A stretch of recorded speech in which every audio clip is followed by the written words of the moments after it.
السلام علیکم ورحمۃ اللہ وبرکاتہ۔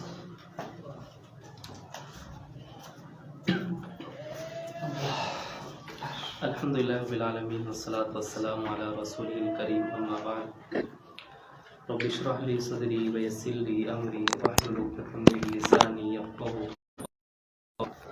رب زدنی علما سبحانک لا علم لنا الا ما علمتنا انک انت العلیم الحکیم۔ کل علم الصرف ہم نے پڑھی اولین، اور اس کا ہم نے اس کی تعریف ہم نے پڑھی۔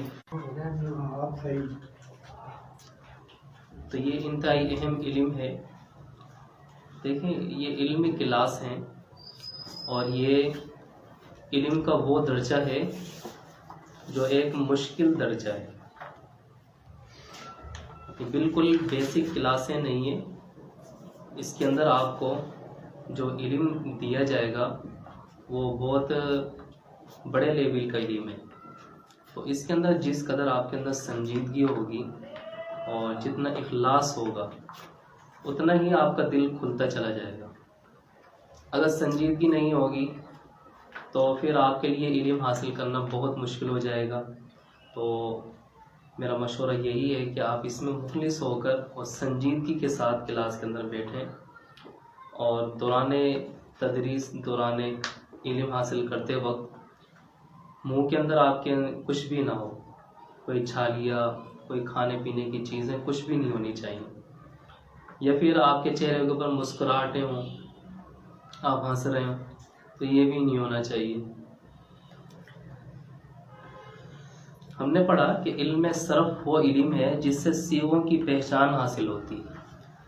اس علم کو حاصل کرنے کے بعد ہمیں پتہ چل جائے گا کہ عربی کے اندر یہ صیغہ اور یہ لفظ کیا ہے، ہمیں پتہ چل جائے گا، ہمیں مشکل پیش نہیں آئے گی، اور لفظوں کو گرداننے کا، پڑھنے کا طریقہ ہمیں آ جائے گا، اور ایک صیغے سے دوسرا صیغہ بنانے کا قاعدہ معلوم ہوگا۔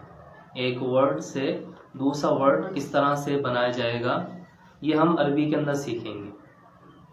اس علم کا فائدہ یہ ہم نے پڑھا کہ الفاظ کو صحیح طور پر پڑھنا آ جاتا ہے، اس کی پروننسیشن، اس کا جو تلفظ ہے وہ ہمیں اچھے انداز میں آئے گا۔ ہم اتنے خوبصورت انداز سے عربی کو پڑھیں گے کہ جیسے عرب کے لوگ پڑھتے ہیں، اس طرح سے ہم پڑھ سکیں گے یہ الفاظ۔ اصطلاحات ہم نے پڑھی کہ ضمہ پیش کو کہتے ہیں، فتحہ زبر کو، اور کسرہ زیر کو کہتے ہیں، تنوین دو زبر دو زیر دو پیش کو کہتے ہیں۔ حرکت کسے کہتے ہیں کہ اگر کسی بھی حرف کے اوپر کوئی بھی زبر زیر پیش میں سے کوئی بھی حرکت آ جائے، کوئی بھی زبر زیر پیش آ جائے، اب یہ حرف سکون میں نہیں ہے، اس کے اوپر بوجھ آ گیا ہے، اور یہ بوجھ کون سا ہے؟ یا تو زبر کا ہوگا، یا تو زیر کا، یا پیش کا۔ اب اس کے حرف کے اوپر اب حرکت آ گئی ہے، سکون میں نہیں ہے۔ سکون کون سی حالت ہوگی کہ جزم حرکت نہ ہونے کو کہتے ہیں، جزم نہ ہو۔ تو ہم دوبارہ سبق کی طرف آتے ہیں۔ مضموم وہ حرف ہے جس پر پیش ہو۔ آپ کوئی بھی حرف اٹھائیں، با اٹھا لیں، تا اٹھا لیں، سا اٹھا لیں، جیم، تو، ظ، کوئی بھی حرف اٹھا لیں، اس حرف کے اوپر آپ پیش لگا دیں۔ اب اس حرف کو آپ کیا بولیں گے؟ طا مضموم ہے، با مضموم ہے۔ اس حرف کو کہیں گے، کس وجہ سے کہیں گے؟ کہ اس حرف کے اوپر ضمہ موجود ہے، پیش موجود ہے، تو یہ حرف کیا کہلائے گا؟ مضموم کہلائے گا۔ ٹھیک ہے، وہ اس حرف کو مضموم کہا جائے گا۔ مفتوح وہ حرف ہے جس پر زبر ہو، جیسے میں نے ابھی مثال دیتے ہوئے کہا کہ اگر آپ الف اٹھائیں، با اٹھائیں، تا اٹھائیں، اس حرف کے اوپر آپ زبر لگا دیں، اس زبر کو ہم عربی کے اندر کیا کہیں گے؟ فتح کہیں گے، اور جس حرف کے اوپر یہ فتح موجود ہے اس حرف کو ہم کیا نام دیں گے؟ مفتوح۔ اچھا، کسی بھی حرف کے اوپر اگر نیچے زیر لگا دیا جائے تو اس زیر کو ہم کسرہ کہیں گے، اس زیر کو عربی کے اندر، اور جس حرف کے اوپر وہ آیا ہے ہم اس حرف کو کیا نام دیں گے؟ مکسور۔ بالکل آسان سی بات ہے. اچھا، کسی بھی حرف کے اوپر کوئی بھی حرکت آ جائے تو ہم اس حرف کو کہیں گے بھئی یہ متحرک ہے، اس کے اندر حرکت موجود ہے، ہم اسے کیا کہیں گے؟ یہ حرف متحرک ہے. ساکن کسے کہیں گے؟ وہ حرف جس کے اوپر کوئی حرکت نہ ہو. مشدد تشدید سے نکلا ہے، مشدد. اس لفظ کو جو ہم پڑھیں گے یہاں پر، یہ مشدد نہیں پڑھیں گے، مشدد لفظ غلط ہے. کیا پڑھیں گے؟ مشدد. وہ حرف ہے جس پر تشدید موجود ہو. آپ نے تشدید کے حوالے سے پڑھا کہ تشدید دو نوک والی، آپ جس طرح دو نوکیں نکلی ہوئی ہوں اس طرح کی یہ نشانی ہے، اس طرح اور اس طرح، تو اسے ہم تشدید کہیں گے. اور یہ تشدید جس حرف کے اوپر آ جائے اس حرف کا نام تبدیل ہو جائے گا، ہم کیا کہیں گے؟ کہ یہ مشدد ہے. یہ حرف مشدد یعنی جس کے اوپر تشدید ہو. تو یہ سبق ہے آپ کا، اس سبق کو بار بار پڑھیں، سمجھیں، اور علم صرف کی جو یہاں پر تعریف بیان ہوئی ہے اسے آپ بار بار پڑھیں گے اور یاد کریں گے تو انشاءاللہ آپ کو یہ چیزیں سمجھ میں آنا شروع ہو جائیں گی. اس کا فائدہ بھی آپ یاد کریں گے، اور خاص طور پر سب سے جو اہم چیز ہے اس کے اندر وہ ہے اصطلاحات. جب تک آپ اصطلاحات کو یاد نہیں کریں گے آگے سبق پڑھنا مشکل ہو جائے گا آپ کے لیے. تو یہ جتنا ممکن ہو آپ کے کہ یہ جو اصطلاحات شروع کے اندر لکھی ہوئی آپ انہیں زبانی طور پر یاد کریں. اب ہم آتے ہیں اقرا کی طرف. میرے ہاتھ میں اقرا الجزء الاول ہے، اس کے کئی حصے موجود ہیں. یہ پہلا حصہ ہے کہ جس کے اندر عربی پڑھنا کسی بھی آدمی کے لیے آسان ہو جاتا ہے. بسم اللہ الرحمن الرحیم. الدرس الاول، پہلا سبق. درس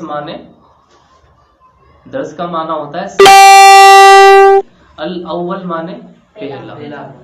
تو الدرس الاول. اچھا، کسی بھی لفظ سے پہلے اگر الف اور لام آ جائے تو پھر ہم اس کے اندر ال کی آواز نہیں پڑھیں گے. جیسے یہاں پر ہم نے نہیں پڑھا، حالانکہ یہاں پر آپ دیکھ رہے ہیں کہ الف اور لام بھی موجود ہے اور دال ہے. اب اسے ہم کس طرح پڑھیں گے؟ الدرس الاول پڑھیں گے یا الدرس الاول؟ تو لام کی آواز ختم ہو جائے گی، سائلنٹ ہو جائے گی. اس آواز کو ہم نہیں نکالیں گے لام کی، بلکہ ڈائریکٹ کیا الفاظ نکالیں گے؟ الدرس الاول. جیسے ہمارے یہاں پر السعودیہ ہوٹل موجود ہے، تو آپ نے سنا ہوگا کہ لوگ جب اس کا نام لیتے ہیں تو السعودیہ نام لے رہے ہوتے ہیں. تو یہ اس طرح سے لفظ نہیں پڑھا جائے گا، بلکہ کیا پڑھیں گے اسے؟ السعودیہ. جی ہاں. آپ نے پہلی اس کے اندر جو شکل بنی ہوئی ہے اسے دیکھیں، اس کے نیچے لکھا ہوا ہے کتاب. ٹھیک ہے. اب اس کتاب کے اوپر زبر زیر بھی دیے ہوئے ہیں تاکہ آپ کو آسانی سے ان چیزوں کے نام یاد ہو جائیں. تو اسے عربی کے اندر ہم کیا کہیں گے؟ کتابن. اور اس کے بعد دوسری شکل جو ہمیں نظر آ رہی ہے یہ قلم کی نظر آ رہی، پین جسے ہم انگلش کے لفظ میں کہتے ہیں پین، لیکن عربی میں کیا کہیں گے؟ قلمن. اس کے بعد تیسری شکل جو ہے وہ چابی کی ہے. چابی کو کیا کہیں گے عربی کے اندر؟ مفتاحن. کتاب کے جو صفحے ہیں، ورق، ہم اردو کے اندر بھی ورق کہہ دیتے ہیں، تو عربی کے اندر بھی اسے ہم کیا کہیں گے؟ ورقن. اس کے بعد ہمیں تالے کی شکل نظر آ رہی ہے، تالا بنا ہوا ہے. اب ہم اسے کیا کہیں گے؟ قفلن. قاف فا اور لام، قفلن. کرسی نظر آ رہی ہے، تو کرسی کو ہم عربی کے اندر کرسی ہی کہیں گے، لیکن اس کے اوپر زبر زیر لگا دیں گے. کرسیون. کیا پڑھیں گے؟ تو پڑھیں ایک دفعہ. کتابن، قلمن، مفتاحن، ورقن، قفلن، کرسیٌ. تو اسے آپ یاد کریں گے. اب آپ کی عربی کا باقاعدہ آغاز ہو چکا ہے. انشاءاللہ آگے آپ جا کر دیکھیں گے کہ ان حروف کو، ان الفاظوں کو کس طرح سے جملے کے اندر ادا کیا جائے، یہ بھی آپ کو سکھایا جائے گا. تو بڑی آسانی سے آپ کو عربی آ جائے گی انشاءاللہ. اس سبق کو آج ہم اتنا ہی رہنے دیتے ہیں. کل انشاءاللہ اس اور مزید بڑھائیں گے. اس کے بعد تیسری کتاب جو آج ہم پڑھ رہے ہیں، تقویۃ الایمان.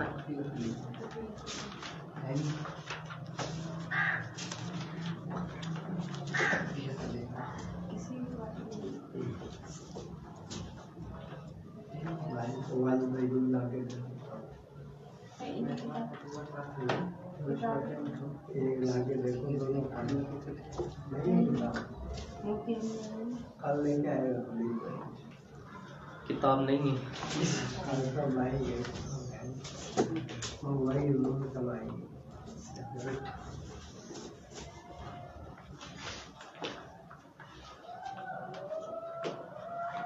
ہم نے کل پڑھا بندہ اور بندگی. جس کا ایمان درست نہیں وہ اللہ کی بندگی نہیں کر سکتا. صحیح معنوں کے اندر اللہ کا بندہ نہیں بن سکتا. اب اگر انسان اللہ کی بندگی نہ بھی کرے پھر بھی وہ اللہ کا بندہ ہی ہے. لیکن بندے کو جب احساس ہو جائے کہ مجھے پیدا کرنے والا اللہ کی ذات ہے، میرا خالق ہے، میرا معبود ہے، اس پتہ ہونے کے باوجود وہ اللہ کی بندگی صحیح طرح نہ کر پائے تو پھر فائدہ.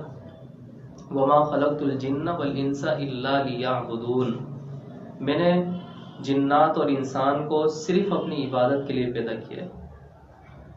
تو بندے کو اس لیے پیدا کیا ہے کہ وہ اللہ کی عبادت کرے، اور عبادت کے لیے ضروری ہے کہ اس کا ایمان صحیح ہونا چاہیے، خرافات، بدعات اور شرک سے بچا ہوا اس کا عقیدہ ہو. زمانے کی حالت، امام صاحب فرماتے ہیں کہ اب اس کے اندر زمانے کی حالت کیا ہے. اس زمانے میں لوگوں نے مختلف راہیں اختیار کر رکھی. شاہ اسماعیل شہید صاحب اپنے زمانے کے اندر بر صغیر، جو کہ اس وقت بر صغیر ہی کہلایا کرتا تھا، اس وقت پاکستان آزاد نہیں ہوا تھا، تو اس زمانے کے اندر فرماتے ہیں کہ ہمارے اس زمانے کے اندر لوگوں نے مختلف راہیں اختیار کر رکھی ہیں. بعض باپ دادا کی رسموں پر چلتے ہیں، بعض بزرگوں کے طریقوں کو اچھا سمجھتے ہیں.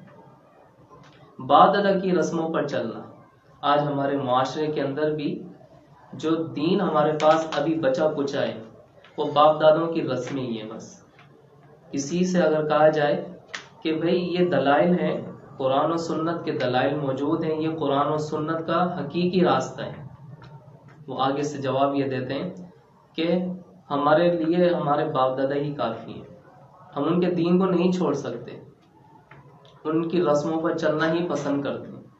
بعض بزرگوں کے طریقوں کو اچھا سمجھتے ہیں کہ ہمارے بزرگ، ہمارے علماء جو ہم سے کہیں گے، جو ہمیں وظیفہ بتائیں گے، جو ذکر ہمیں بتائیں گے، اور جس طرح چلنے کا انداز ہمیں سکھائیں گے ہم اسی کو فالو کریں گے، اس کے علاوہ ہم کسی اور کی بات نہیں مانیں گے. بعض علماء کی خود تراشیدہ باتوں کو بطور سند پیش کرتے ہیں. علماء نے اپنی طرف سے وہ باتیں کہی ہیں، یا کسی دین کی جو سمجھ تھی، کوئی مشکل مسئلہ تھا، کچھ مشکلات تھیں اس مسئلے کے اندر، کسی عالم دین نے اس مسئلے کو سمجھانے کے طور پر اپنی کچھ باتیں ایڈ کر دیں، اس کے ساتھ لگا دیں، تو یہ لوگ کیا کہتے ہیں کہ بس ہم انہی باتوں کو مانیں گے. لوگ اسے بطور سند پیش کرتے ہیں کہ ہمارے عالم دین نے یہ بات کہی، ہم اسی کو مانیں گے. اور بعض عقلی گھوڑے دوڑاتے ہیں، عقل دوڑاتے ہیں، اپنی عقل سے اپنے فیصلے کرتے ہیں، سارے منطق چلاتے ہیں، اور دینی باتوں میں عقل کو دخل دیتے ہیں. دین کے معاملے میں عقل نہیں چلائی جا سکتی. جس طرح شیطان نے کہا کہ میں اس آدم کو سجدہ کیوں کروں، اے اللہ تو نے مجھے آگ سے پیدا کیا ہے، اور جبکہ اس آدم کو تو نے مٹی سے پیدا کیا.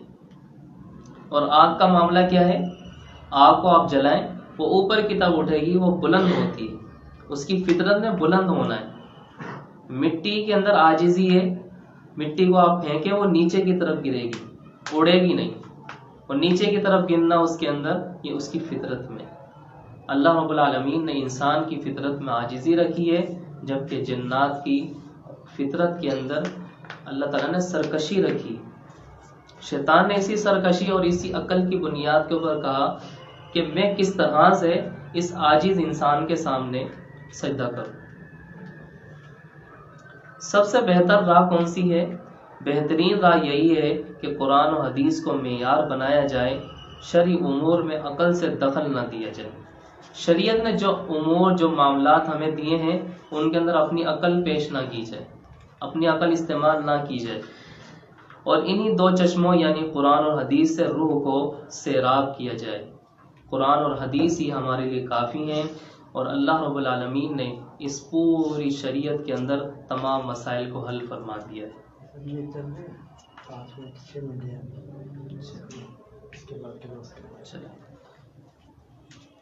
بزرگوں کی جو بات، علماء کا جو مسئلہ اور برادری کی جو رسم قرآن و حدیث کے موافق ہو، اس کو مان لیا جائے۔ بزرگوں کی جو بھی بات، سب سے بہترین اور درمیانہ راستہ کون سا ہے؟ کہ ہم آپ کے علماء، بزرگوں، باپ دادا کو برا نہیں کہتے، لیکن ایک بیچ کا راستہ نکال لیتے ہیں آپس میں مل بیٹھ کر، اور بیچ کا راستہ یہ ہے کہ ہمارے جو بزرگ ہیں، ہمارے جو علماء ہیں، محدثین ہیں، اور جو ہمارے باپ دادا ہیں، اگر ان کی بات قرآن اور حدیث کے مطابق ہے ہم سب مانیں گے، اور اگر ان کی بات غلط نکلی، ثابت شدہ نہیں ہوئی قرآن اور حدیث کے مطابق، ہم سب اس کو ریجیکٹ کر دیں گے، اسے نہیں مانیں گے۔ یہ درمیانی راہ ہے، اس کے اوپر ہم سب چلتے ہیں۔ تو بزرگوں کی جو بات، علماء کا جو بھی مسئلہ اور برادری کی جو بھی رسم قرآن اور حدیث کے موافق ہو، مطابق ہو، اس کو مان لیا جائے، اور جو اس کے خلاف ہو اسے چھوڑ دیا جائے۔ اسی کے اندر خیر ہے، بھلائی ہے، اور اسی کے اندر ہدایت بھی۔ اگر کوئی شخص یہ کہے کہ نہیں، میں اپنی طرف سے جس چیز کو میں چلتا ہوا آ رہا ہوں، اور جس چیز کو میری عقل فیصلہ کرتی ہے، بس وہی دین ہے، تو پھر وہ ہدایت کے راستے پر نہیں ہے، وہ گمراہی کے راستے پر چل نکلا ہے۔